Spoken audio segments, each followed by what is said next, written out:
Halo Sobat Ji, balik lagi dalam podcast 12 Pas, diskusi asik berbagi pengalaman dan wawasan seputar pengelolaan sumber daya manusia.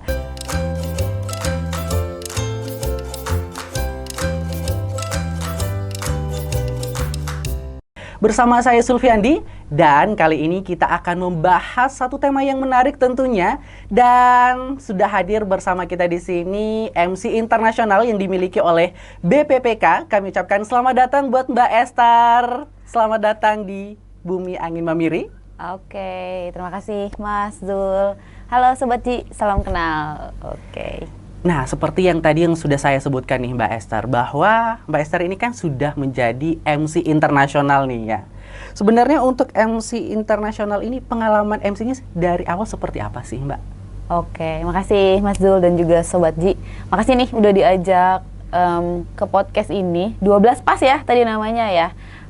Buat berbagi cerita. Judulnya MC internasional ya, memang wah banget nih kayaknya nih. Tapi sebenarnya awalnya tuh saya dari ini sih, dari kegiatan kantor sebelumnya. Diawali di sekitar tahun 2018-19 itu mulai MC di acara-acara kantor, sharing session gitu, acara-acara beasiswa gitu. Ada yang langsung, ada yang live streaming gini pakai kamera gitu. Baru kemudian terus menanjak di acara-acara eselon 1, lintas eselon 1 sampai ke acara-acara yang levelnya kementerian atau yang ada Ibu Menteri Keuangannya gitu ya.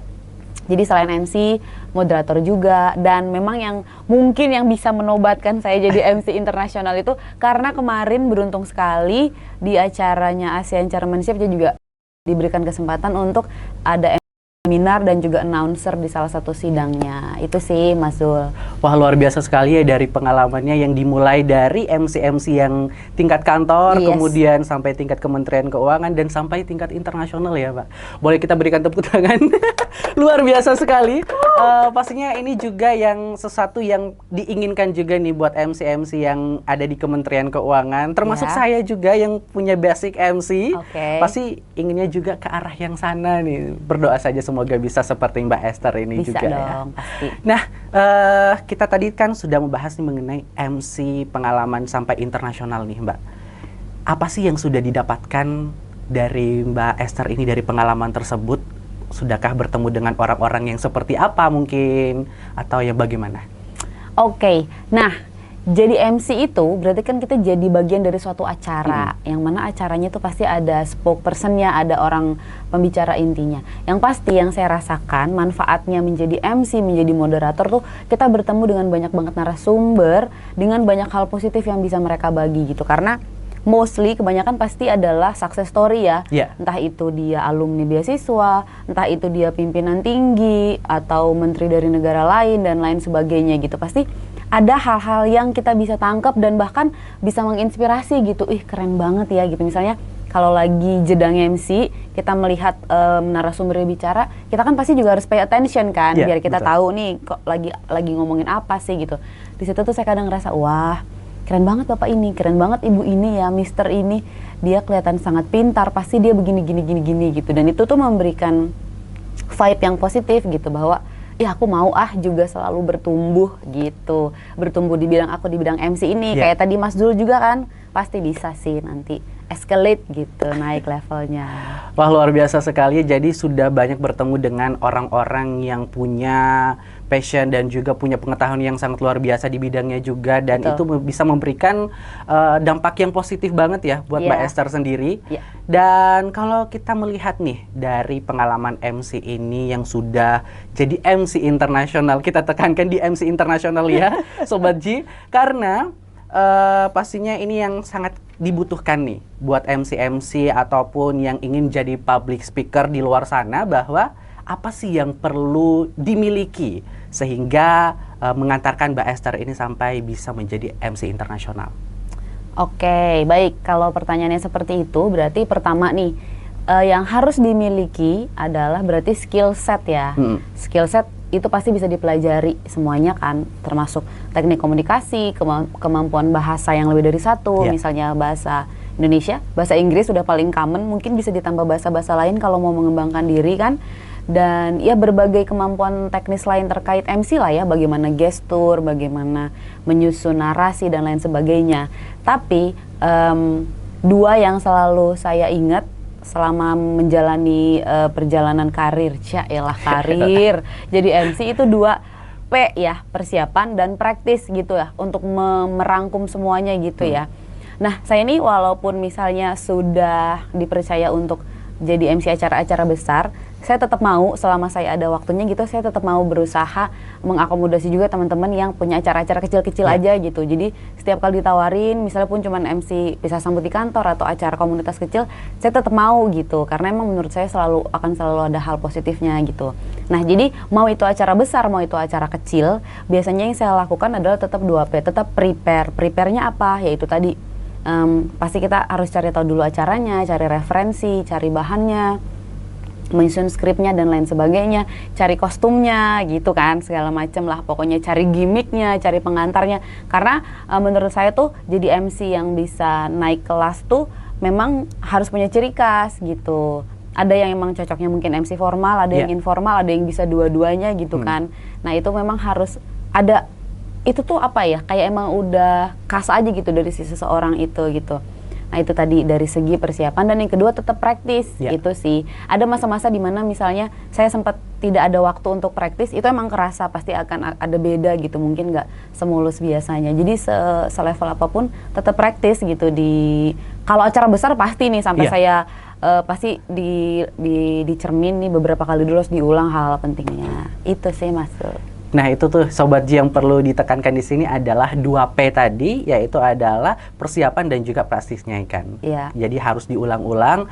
Mau acaranya seperti apapun itu tetap harus diterapkan 2P itu tadi. Mungkin biar agak inline, prepare and practice gitu ya. Tadi kan kita agak bilingual ya, persiapan dan praktis. Oke. Kemudian nih Mbak, dari pengalaman yang sudah dari MC tingkat kantor sampai dengan MC internasional ini tadi, ada nggak sih pengalaman yang atau advice yang baiknya atau yang terburuknya gitu yang Mbak Esther alamin? Oke, ini salah satu pengalaman yang saya ingat, yang terdekat ya, karena mungkin kalau ke belakang lagi saya udah agak lupa gitu. Yang terdekat itu kemarin saya baru ada MC sebuah acara di kantor, tapi dia daring, webinar gitu ya.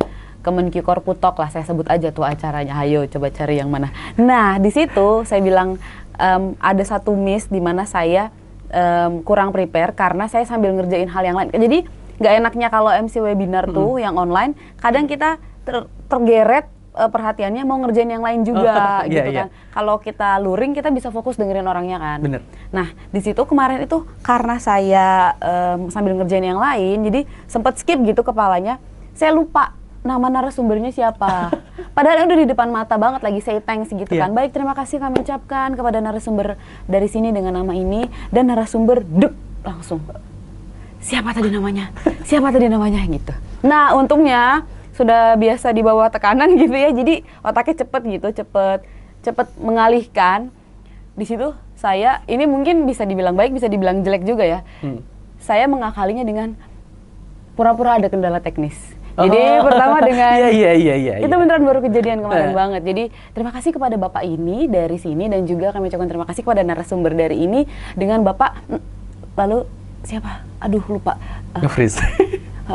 Ya oke, mohon maaf ada kendala teknis di layar saya. Baik, kita lanjutkan saja gitu. Jadi ngakalinnya gitu. Tapi kan itu sebenarnya sebuah kesalahan ya kalau buat MC. Harusnya jangan sampai lupa dong nama narasumber siapa gitu. Tapi ini bisa menjadi satu tips juga nih buat teman-teman MC yang ada di luar sana ya.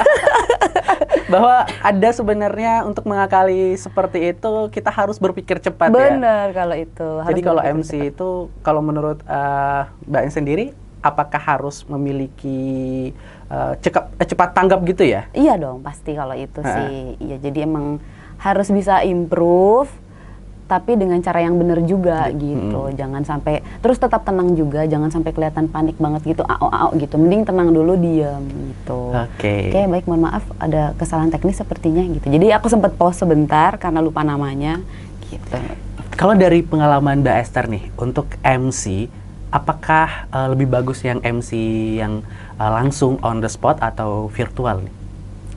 Nah itu tadi, kalau menurut aku sih, in my preference, sebenarnya mungkin enakan yang luring itu tadi. Luring. Iya, karena bisa lebih fokus. Itu karena preferensinya aku yang mungkin saat ini suka nyambi-nyambi kerjaan gitu kali ya. Yeah. Karena kalau online kan gitu, kita Yeah. pakai laptop.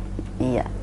Dan biasanya juga kalau online itu kan ada mungkin pada saat kemoderator, MC-nya kan sudah tidak bertugas, nanti lagi setelah diserahkan baru bertugas kembali. Lagi. Itu kadang bisa jadi blank lagi gitu ya. Iya, itu juga bisa. Oke. Terakhir nih, ada nggak nih yang saran-saran yang bisa diberikan kepada teman-teman MC yang ada di luar sana, Sobat Ji yang menyaksikan secara langsung melalui media apapun yang disiarkan? Iya, bagus. Nah ini dia, baru memperbaiki langsung ya. Iya. Mungkin ada yang ingin disampaikan mungkin? Oh oke. Tadi sih kayaknya udah dikasih clue ya, buat closing tuh advice gitu ya. Iya. Good advice atau bad advice. Nah, biasanya kan satu-satu good advice-nya apa, bad advice-nya apa gitu. Nah kalau ini saya satu advice, tapi itu bisa bermata dua. Bisa jadi good, bisa jadi bad. Jadi yang sering saya dengar adalah setiap kali ada kesempatan ambil gitu kan. Itu tuh good advice-nya, karena emang itu bener akan bisa meningkatkan jam terbang banget ya. Jangan milih-milih gitu. Anggap aja itu sebuah latihan gitu, meningkatkan jam terbang. Tapi itu bisa jadi bad advice juga, dan itu juga pernah saya alamin. Karena akhirnya karena terlalu iya-iyaan, keteteran sendiri gitu. Jadi keteteran, terus akhirnya kurang bisa maksimal atau tidak bisa top performance banget waktu lagi nge-MC itu. Berarti jadi kita harus bisa balance gitu ya. Itu kayaknya deh sarannya dari aku untuk calon MC-MC di luar sana gitu ya. Oke, baik. Itu tadi terakhir saran dari Mbak Esther kepada teman-teman Sobat Ji dimanapun berada, khususnya yang menggeluti dunia MC pastinya. Dan tidak terasa kita sudah cukup lama ya untuk dalam... Sudah 12 Sudah pas. 12 pas ya. Iya. 12 pas kita ngobrol-ngobrol terkait MC, dan saatnya kita pamit undur diri. Kami ucapkan terima kasih kepada Mbak Esther telah berkenan hadir dalam acara podcast 12 pas untuk Kanwil Bea Cukai Sulawesi bagian Selatan. Sekali lagi terima kasih Mbak Esther. Dan kami ucapkan terima kasih juga kepada seluruh Sobat Ji dimanapun berada yang sudah menyaksikan podcast ini. Selanjutnya sampai ketemu di podcast 12 pas selanjutnya. Bye-bye!